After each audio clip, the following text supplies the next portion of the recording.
大家好，欢迎收看今天的节目。面相学看人，以额头、眼睛、颧骨定贵，以鼻子、两腮、下巴定富。额头在面相上有着举足轻重的作用，通过一个人的额头能够看出一生的运势。额头就是相书所说的天庭，相书云：天庭饱满，吃官饭，地阁方圆，掌大权。天庭在面相学当中有着举足轻重的地位。6种额头代表了6种不同的命运，你会是哪一种呢？一起来看看吧。1. 额宽无瑕，功名早成。额头在相学中称为天庭，代表着一个人的少年运、贵人运和事业运。如果一个人的额头长得宽阔方正且光洁无瑕疵的话，这里说的无瑕疵指的是没有恶痣、恶纹和恶疤。这种人就是我们经常说的那种天资较高的人，头脑非常聪明，做事特别的用心，命中多贵人相助，遇事总能逢凶化吉，特别的适合从事仕途官场，在年轻时便能获得不错的成就，可享一辈子的荣华富贵。若是额头尖窄，则运势多有阻碍，事业上难有太大作为。2. 额头高阔饱满，业绩辉煌。如果一个人的额头长得高耸而饱满的话，这种人聪明有智慧，而且志向远大，有着很强的思考力和学习力，为人特别的有才华，交际能力也比较强，有着敏锐的意识和毒辣的眼光，考虑问题非常的独到，善于发挥自己的长处，挖掘自身的潜力，非常适合在商界发展，事业发展顺利。而若是额头凹陷不平或者额纹过于深刻的话，则代表着智慧不足，事业上困阻较多，破损严重。3. 额有伏羲骨，贵不可言。伏羲骨指的是额头上较为突出的一块骨，其形状呈方形、长圆形和椭圆形3种，几乎覆盖着整个额头。方形的伏羲骨在相学中也称为朝天伏羲骨，这种额相在相书中为难得一见的帝王之相，可享帝王之福，可居高位，名利双收，一生大富大贵。而长圆形的伏羲骨在相学中也称为巨鳌伏羲骨，这种面相的人主贵，可文可武。若是伏羲骨呈椭圆形，只覆盖住额头中间的一部分，这种称为武库伏羲骨，这种是不如前2种的，不过也能执掌权柄，富贵可期。4. 额现偃月纹，事业发达。如果一个人的额头上有3条或4条呈大圆弧形的横向皱纹的话，这种纹路在相学中称为偃月纹。额头长有这种纹的人，一般性格方面都比较的温和大方，内心也特别的正直，有着很强的耐心和忍耐力，身体素质也比较好，做事特别的认真负责。无论从事什么行业，只要用心努力的做，慢慢都会变得发达起来。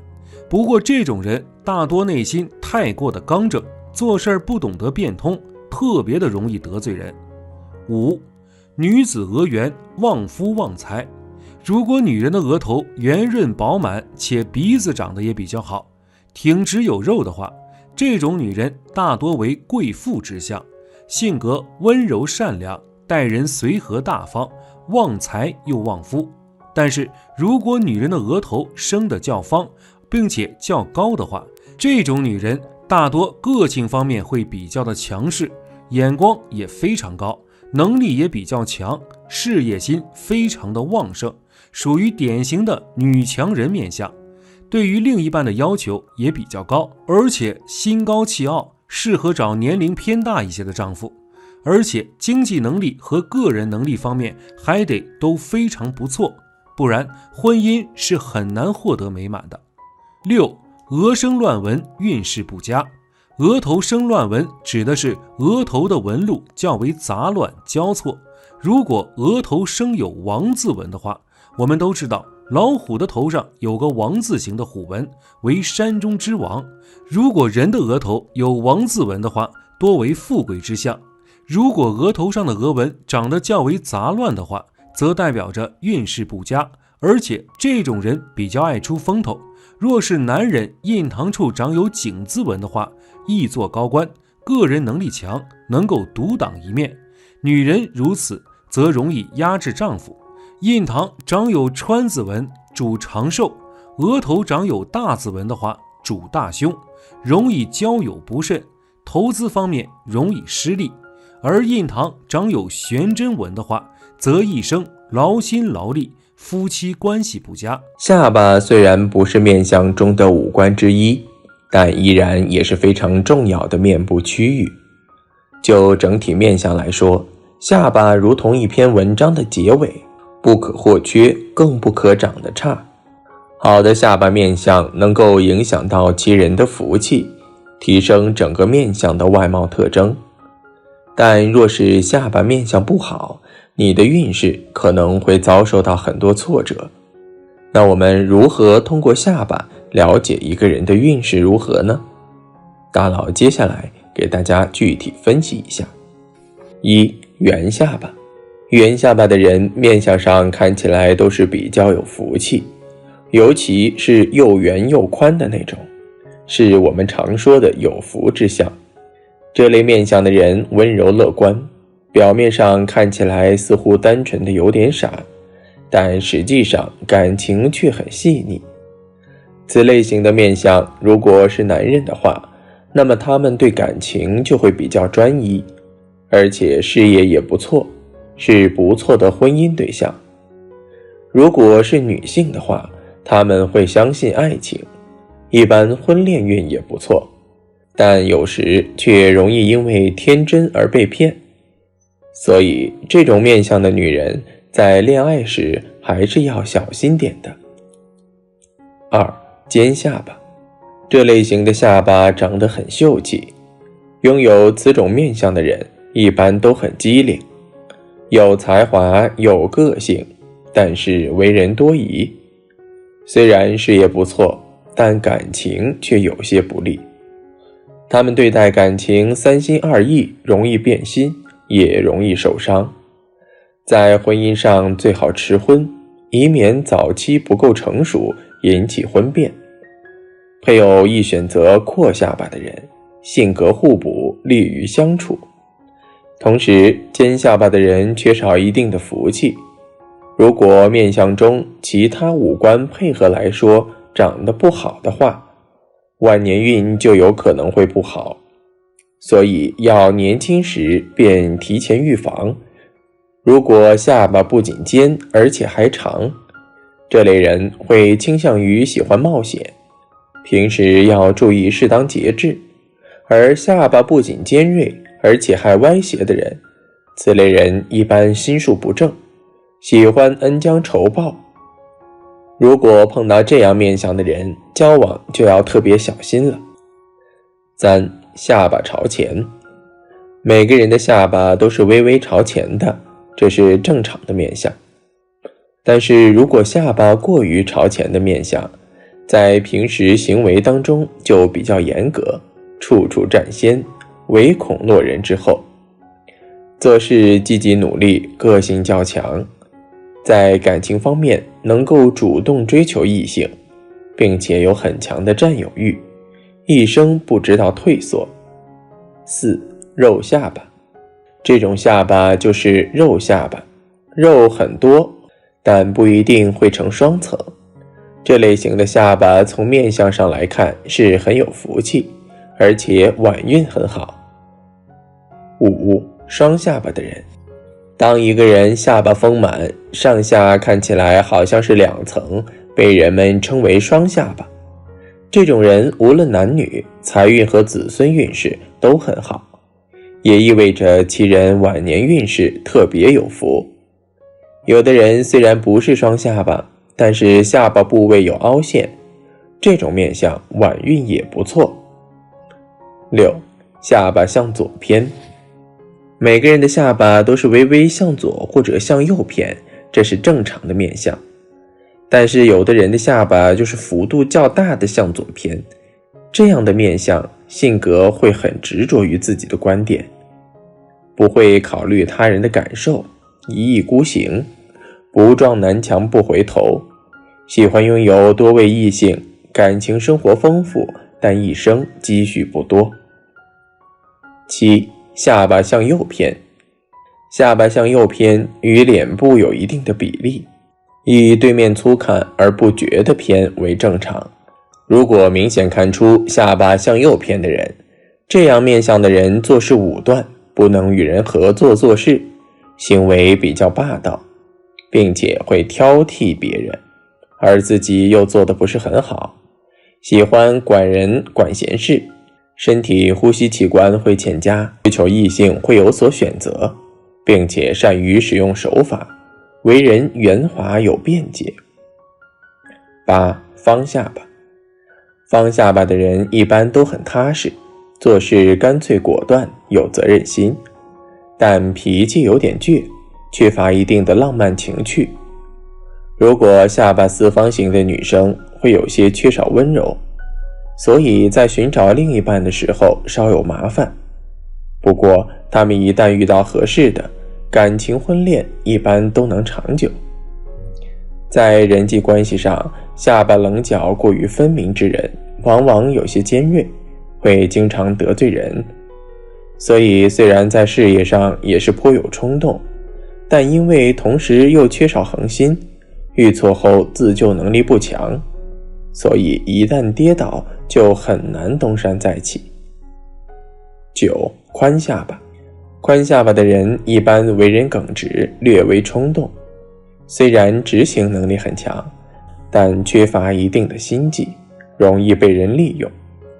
如果是宽下巴又很有肉的话，那么他们往往心地宽厚，为人良善，并且晚运会很好，是属于有福气的面相。10. 长下巴。长下巴的人一般为人正直，有耐心，很能坚持。他们看重感情，为人仗义，很受身边同事朋友的欢迎。这样的人不仅是长寿有福之相，也是良好的结婚对象。但在感情方面，他们很脆弱，如果遭遇背叛，受的伤害会很大。所以选择婚恋对象时，亦应该选择心态相对平和的人。11. 兜下巴。这种下巴比较宽厚，也是很有肉的，有点往下兜的感觉。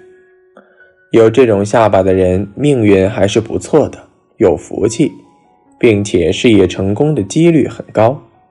但是他们对待感情往往会不专一。12. 下巴后稍。一种面相是下巴后稍，即下巴并不小，但却是向后偏移，向脖子的方向后移。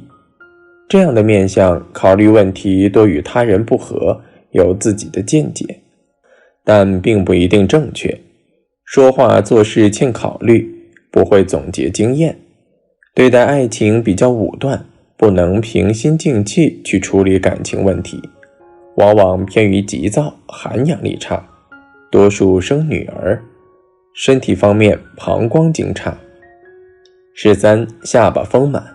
下巴丰满是指颚骨发达且有肉，骨肉看起来比较匀称，如果形状再能配合，则晚年能有优裕的生活，不仅会有大量的房产、土地等不动产，而且不错的部下运，比如子女孝贤、听话、福德丰厚。14. 无下巴。一个人没有下巴，是指从其侧面看起来，好像嘴巴下面就是喉咙，中间缺少了下巴。其实这种人也是不多见到的，但是如果具有此相，则说明其人胸无大志，更无城府，一生之中与世无争，只想能够得到温饱，别无他求。因此几乎不能从头到尾至始至终做成一件事情，终其一生难有成功，晚景物质生活恐怕不会很富足，而且这类人多半不能长寿。好的是这类人没有野心，也容易知足常乐，所以只要平日多修养身心，晚年生活获得安详也是轻而易举的。15. 下巴有痣。下巴有痣，很多人都认为是吉的，其实下巴的志向并不好。下巴代表肾气与家庭，下巴有痣的人往往肾气不足，或者家庭不稳定，痣象的外形越大，影响就越大。下巴的痣象，人晚年生活不顺利，或者身体不好，或者子女不在身边，生女儿多于儿子。16. 下巴有伤疤。一个人下巴部位如果有伤疤，可要小心了，因为从面相上来说，则意味着晚年会遭遇不幸。如果伤在下巴的左边，则灾难属于因为自己而引起，属于自作自受；如果伤在右边，则说明属于被动的、意料不到的灾难。17. 中间有窝的下巴。这种下巴就跟酒窝一样，有往里凹进去的一个窝，只不过位置是长在下巴上。这种面相的人一般多情善感，感情很丰富，生活多姿多彩，而且很有艺术气质。在感情上，因为自己付出过多之故，总会太过在意别人的回报，容易因付出收获不均等而受伤害。18. 下巴露骨。下巴骨头突出的人意志坚强，特别能吃苦，但是如果腮骨都露出来了，这种人往往报复性很强，对待伤害自己的人往往很能下手。总的来说，下巴的形状不同，命运也各不相同。你的下巴命运如何呢？但大佬最后提醒大家，相不独论，下巴生的好坏只是影响你命运的一部分，具体命运如何，还得结合你的其他命理特征以及后天努力情况来看，希望大家正确看待。好了，今天的分享就到这里，愿您时时心清静，日日是吉祥，期待下次与您的分享。